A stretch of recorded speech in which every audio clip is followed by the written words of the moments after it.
Programming on WTTW originates from the Alexandra C. and John D. Nichols Broadcast Operations Center.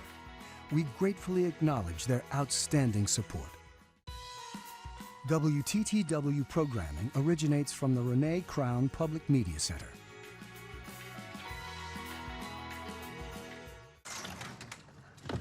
Hey, bud. How's pajama day? You mean school picture day? No. Life isn't always simple, but eating Heart Smart for American Heart Month is. Look for displays of heart-healthy California walnuts at Jewel Osco.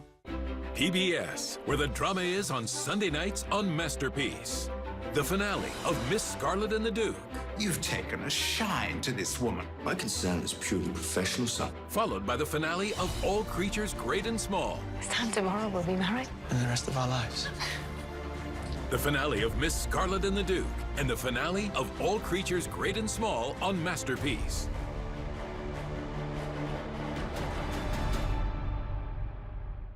Today, whites have every hour on television. Blacks have none.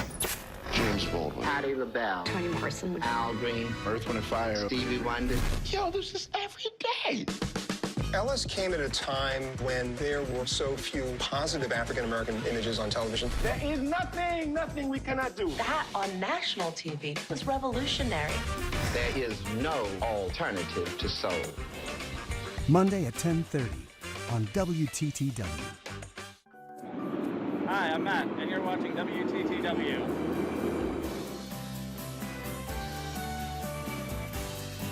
Tonight's presentation of Chicago Tonight is made possible in part by the Mollenhauer Progressive Philanthropic Fund in honor of Ida Mollenhauer, supporting quality journalism.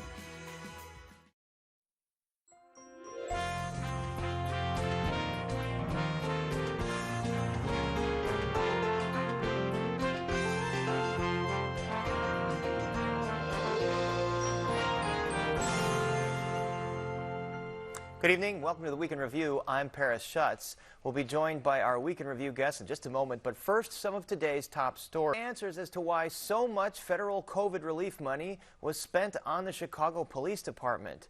Mayor Lori Lightfoot's budget director answered questions today and defended the use of $281 million in federal CARES Act money for CPD payroll costs. Lightfoot called criticism of the spending plan, quote, dumb, and says that if the money didn't go to first responder personnel costs, taxpayers would have had to pick up the tab. But today in a budget committee hearing, aldermen said they didn't buy that explanation. These numbers that you're testifying to today would make most observers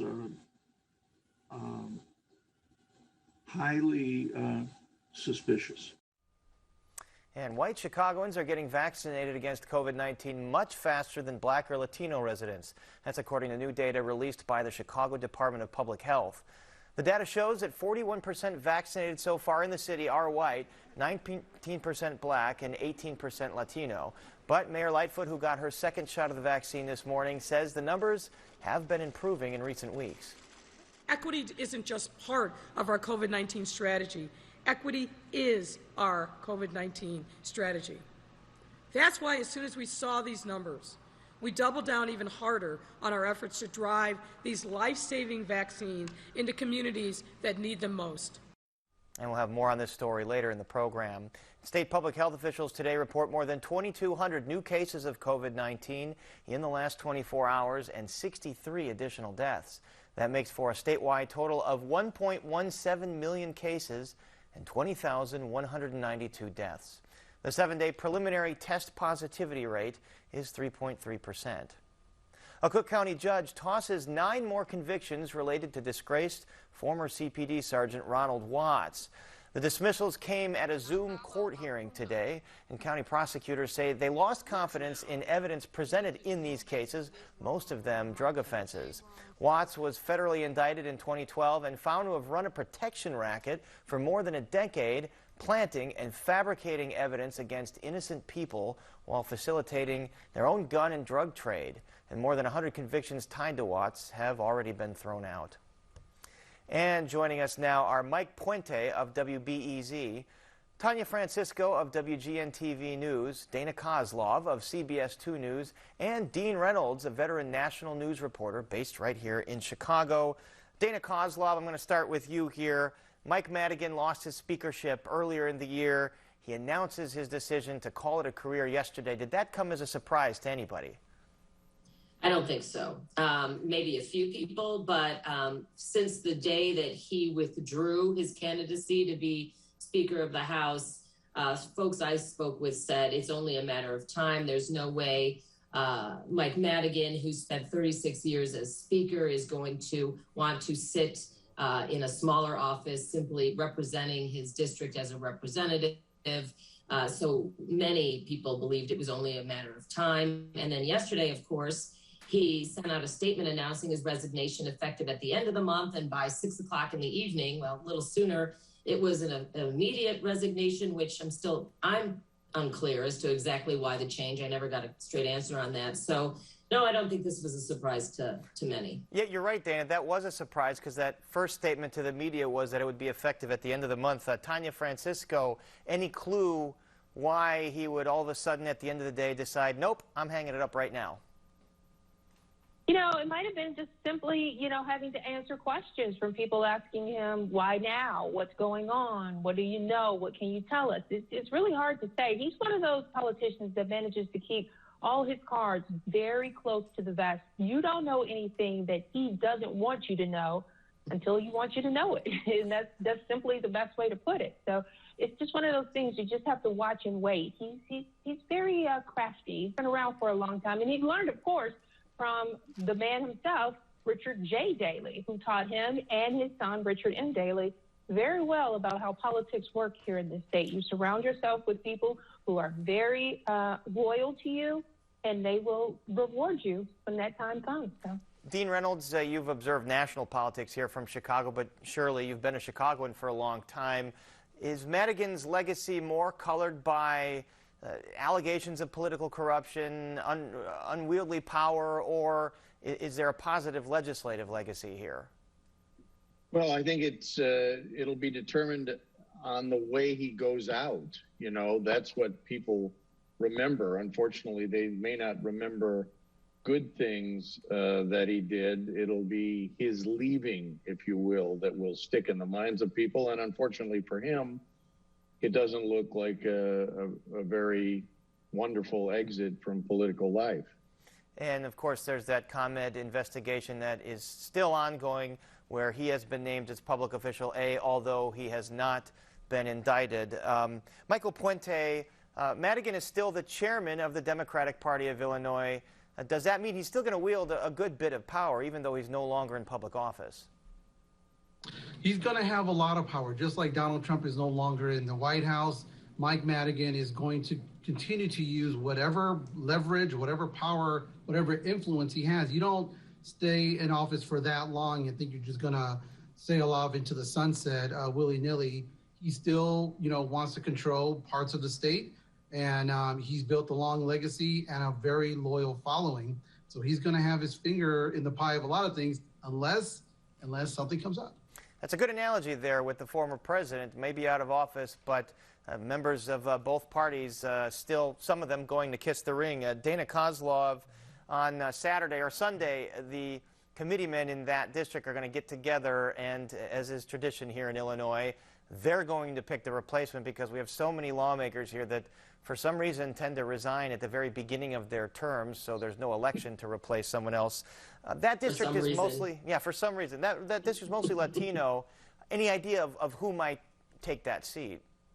Oh, I mean, I honestly haven't, taken a dive into that, to be honest with you. I know from some folks I've talked to, some things I've read in the last day, there's already some infighting. There might be a power struggle, but ultimately, the former speaker, former Representative Madigan, has still so much sway, and he pretty much has the loudest voice when it comes to who's chosen. So I can't answer that for sure, but I do think there will be some pushback, even to when it comes to the person that Mr. Madigan wants to take his seat. And the House Latino Caucus today put out a statement saying that district is the second heaviest Latino district in the state. So that obviously is someone that they would expect would go to a Latino or a Latina. Let's move on to the other story this week. Mayor Lori Lightfoot, she's standing by her police superintendent right now, David Brown, in spite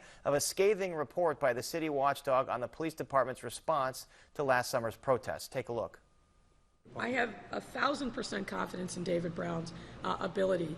Yes, there were some challenges, no question. The police department, I think, has owned that responsibility in its own after-action report, which it put out 2 to 3 weeks ago before the Inspector General. Tonya, Francisco, this report basically concludes the police department did almost nothing right. There was no planning for a mass arrest situation like this. Body cams weren't turned on. Folks were getting away with damage. Other folks who did nothing were arrested, and there was no documentation of anything. How damaging is this report? I mean, it was a huge scramble. You know, the one thing I think about is the loss in veteran leadership at the police department. You had a lot of commanders, deputy chiefs that had 30-plus years on the force that could have, you know, pulled him on the coattails and said, you know, in the past when we've had situations like this, we've done this, we've done that, we've kept an eye on this situation. And I think past experience is what prepares you for situations like this. You had the Laquan McDonald video when it was released. Now, I don't know if any of those veterans were there in the 60s and the 70s during the MLK riots, but still, there is a history in this city of when rioting starts, it tends to spread into the neighborhoods. So if you had had some veterans there in the leadership of the police department, this is something that could have been mentioned in discussions and moving forward. But this is kind of starting to be a pattern. You know, we take full responsibility for what we've done, and we'll get better. We know we're not there yet. We're working on that. We're this, you know, the numbers. I don't know how much longer the city, regardless of the mayor, the city is going to accept those I don't want to say excuses, but reasons for failure on situations that the average person could have predicted would have come about. And that's such a good point. Yeah, go ahead, Paris? Dana. Yeah. You know, if I remember right after the first, I hate to say round of riots and protests, the first damaging round back at the end of May, beginning of June, one thing I had reported on then, and many aldermen said, was that they tried to reach out. Remember, Superintendent Brown had only been superintendent for maybe a month or so at that point, but had said, we were not listened to. We've been through this. We had concerns. We knew what might happen in the neighborhoods, and we tried to bring our concerns to the mayor's administration, to higher ranking police officials, and they claimed back then they were shut down. So that could be a contributing factor to why things went so awry early on, is because the folks who might be able to have lent some insight, the community activists, the community leaders, religious leaders, the elected officials of the wards, several of them claimed they weren't listened to. And certainly this was unrest unseen here by many community observers since the 1960s. And Tonya mentioned all the brain drain, all the top-level commanders that had left in this transition period. Also, at the time, Dean Reynolds, Brown was newly on the job. Does he wear the hat for this, or does he get sort of a pass because he's still kind of learning the city and learning the police department? No, I don't think he gets a pass at all. I mean, he's the top guy. It's his responsibility. He can't walk away from that. But, you know, the other part of that report was that they had lousy intelligence.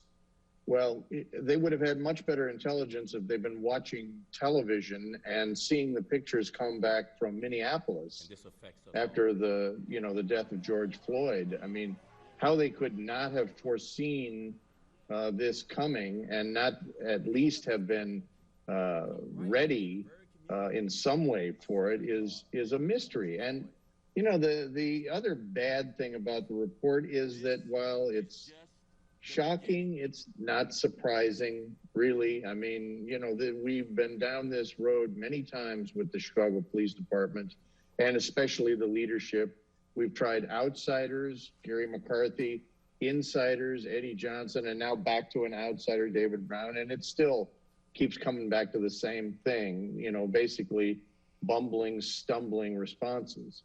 There's so much turnover over the years, as you mentioned, and oftentimes the superintendent of the police department falls on the sword for the mayor, as McCarthy did for Emanuel after the Laquan McDonald situation. Michael Puente, another round of unrest happened later in the summer. Do you have confidence that the department has it under control now? Well, let's look at what's happening now. You've got an upspike in carjackings. They can't really be, while they're worrying about what happened last summer, you got to deal with the present. And right now, the streets of Chicago in some areas and some neighborhoods just aren't safe. I covered a press conference last week about Chicago restaurants. They're trying to open, they're trying to get more patrons in their restaurants, but they also talked about the crime that's in and around their restaurants, that the Chicago PD, the city isn't doing enough to quell the violence. So while last year is in the focus right now, they got to deal with the now. And if he doesn't get it under control, he could be out. Certainly carjackings, they're up at an alarming rate right now. Let's move on to some other politics. At the state level, Governor J.B. Pritzker unveiled his budget without the usual pomp and circumstance at the state capitol this year. In his address, he took aim at the GOP. Take a look at what he and then Republican leader Jim Durkin said in response. 2 months ago, I asked Republicans in the General Assembly for their proposals to close this year's budget deficit. I was met with silence. Apparently, their idea of bipartisanship ends when hard choices must be made. The governor keeps finding ways to blame Republicans for all his woes. He says, well, we aren't willing to make hard choices, but I will remind you that what we did more than 2 years ago is we made hard choices. But now he's going back on his word. Dana, we hate to talk about elections again because we just had one, but this budget address comes as one Republican throws his hat in the ring to run for governor against Pritzker. Others are talking about it. Do you think Pritzker is going to sort of wear the hat for the pandemic response and perhaps suffer politically because of it? You know, this last year feels like 20 years, so at least. And so with that, politically speaking, people have short memories, and he could wear that hat and it could be a bad thing. But in another 6 months, in terms of the pandemic response, and the governor, I believe him when he says he has done what he believed was best for the state of Illinois in the majority of the time. I mean, in the most ways. But in 6 months, if we are beyond the pandemic, beyond shutdowns, then folks who are angry now may not be angry then.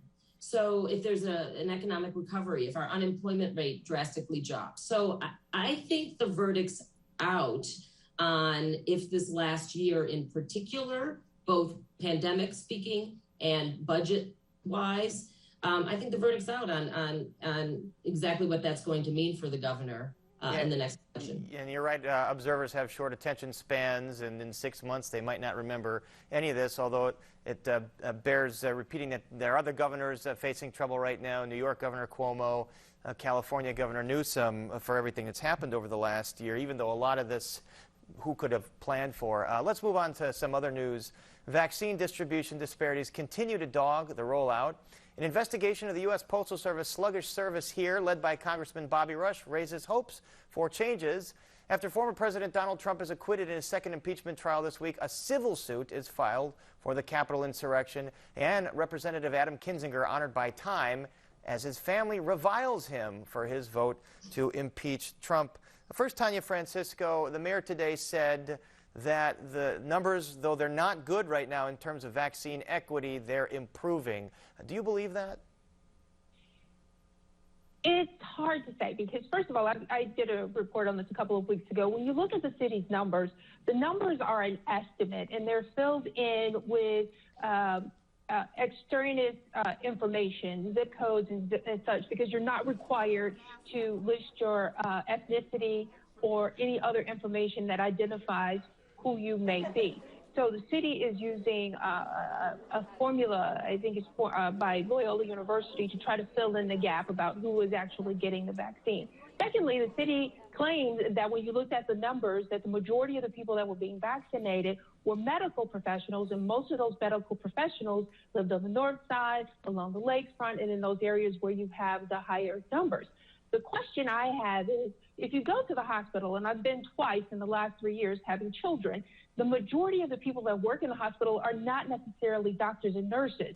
They are the technicians. You have the other frontline workers who don't necessarily live on the North Shore. So they should also be vaccinated. But the question becomes, are they not being vaccinated for fear or concerns about this vaccine? If you listen in the community, there's a lot of concern about whether this vaccine is safe.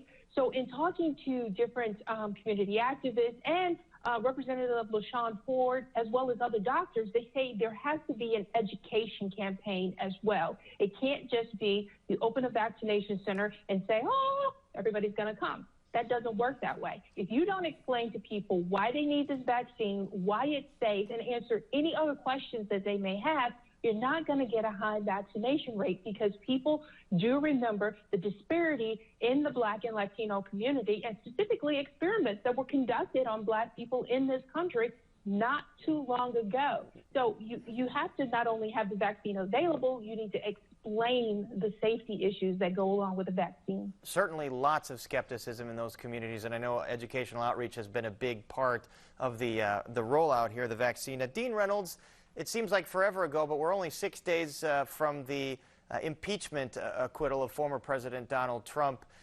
What is the knee-jerk political fallout here for both parties? Well, I think from the Democrats' point of view, they were able to tarnish former President Trump's legacy. That may have been the primary goal all along, because going into this, they pretty much knew that the Republicans were not going to go along in adequate numbers to remove the president or to convict him and then disqualify him. From the Republican point of view, it's much more difficult, because the party is cleaved between the establishment and the primary voters, the people who actually go to the polls in these primary elections and select the candidates. They're divorced from the actual Republican electorate. There's a much larger group of Republicans in that group. But you have the Mitch McConnells and the Marjorie Taylor Greens on opposite sides. You have Kevin McCarthy trying to bridge the gap, sort of triangulation, between his House members, the Senate under Mitch McConnell, and President Trump. But, I have to think that a lot of Republicans wish that they could move on, certainly elected Republicans. And they don't vote that way necessarily, but that's what you hear on background. Well, it certainly seems to be a difference between the grassroots Republicans at the state and local level who have been steadfastly loyal to President Trump, but who are censoring members of their party that have gone against Trump, like Adam Kinzinger, the GOP representative from just south of here. So Michael Puente, Kinzinger's again called out today by the Will County Republicans. Do you think he's going to gain traction in this fight that he's launched here to take the Republican Party away from Trump? It's going to be an uphill climb, because President Trump in a lot of circles is still very popular. They still like his sort of the way he led the country. A lot of folks on the left see him as, didn't like what he did, but at the same time, he remains very popular. So it's only going to take time to see what happens. It seems like he's got really an uphill climb. You may want to consider hopping over the state line to Indiana, where you'll be a lot of Republicans who might support him. And that's where you are. Yeah, go ahead, Dean. Yeah. Ben Sass, the senator from Nebraska, made a good point. He said that he talks to a lot of Republicans in his state, and he doesn't find any of them to be as far right as the party officials, the people who are doing all the censoring. And I would think that that's probably what's going on in a lot of these states, certainly in Louisiana against Senator Cassidy and others. So that they're calculating that a lot of their voters really aren't as far right as these politicians that are censoring. Dana Kozlov, you see Adam Kinzinger in Atlantic, in the New York Times, in the Washington Post, launching this Country First PAC Is there a risk of overexposure here, and perhaps should he, as Michael Puente said, maybe go to where Republicans are? Because unfortunately, in this bifurcated media world, people of different persuasions are watching different outlets. So perhaps Kinzinger needs to go to Fox News. That's not really a question. That's to you, Dana. I know it wasn't much of a question. Are you asking me to be his advisor? No. Well, my original question is there a risk of overexposure here, just constantly out there in the press making this case? You know, there's always a risk of overexposure, right? But I think it also comes down to timing and what people want to hear and who wants to hear what. And I think right now, is definitely a lot of interest in what he has to say, and also in who's skewering him as a result too. His family. Well, yes, his family and the 11 members in that handwritten letter. But I have to say this: it is refreshing, in my opinion, politics aside, to see him and hear him speak his mind. Now, what his ulterior motives are, you know, we could all discuss too. But I do think that is refreshing. But certainly, there is always a risk of overexposure. And again, people can turn on a dime, right? They can like you one day and not like you the next week. And it's the same point you made earlier about Governor Pritzker. Who knows where the electorate is going to be in 6 months or a year, depending on what happens. Everybody has a short attention span, and lots of things change. And that is all the time we have, unfortunately. My thanks to Mike Puente, Tonya Francisco, Dana Kozlov, and Dean Reynolds. Thanks so much for joining us. And before we go, a personal note, we want to extend our thoughts to WTTW Development Manager Alex Betzel. Betzel was critically injured last week in a hit-and-run accident in Avondale while she was on her bike. And Block Club Chicago today reports that police are still looking for the suspect who was driving a carjacked SUV. Betzel was wearing a helmet at the time of the accident. She's undergoing surgery today so that she can breathe without a ventilator, and she is expected to face a long recovery. And we want Alex and her family to know that we are thinking about her and pulling hard for her recovery, and we can't wait to see her back at work. And that is our show for this Friday night. Don't forget, you can get Chicago Tonight and the Week in Review streamed on Facebook, YouTube, and our website, WTTW.com/news.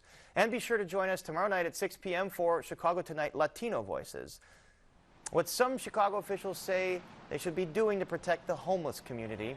And then join us 6 p.m. Sunday for Chicago Tonight Black Voices, where the City Deputy Inspector General and the scathing report on CPD's response to this summer's unrest will be explored. And then we're back at 7 o'clock all next week. And make sure to catch the new documentary, Mandela in Chicago, this Sunday afternoon at 2:30. And now for the Week in Review, I'm Paris Schutz.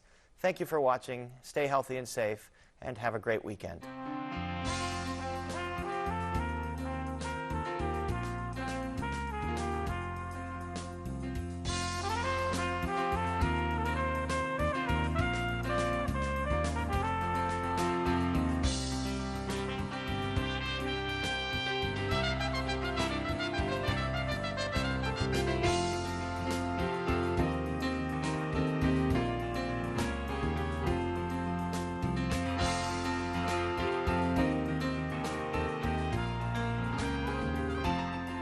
Closed captioning is made possible by Robert A. Clifford and Clifford Law Offices.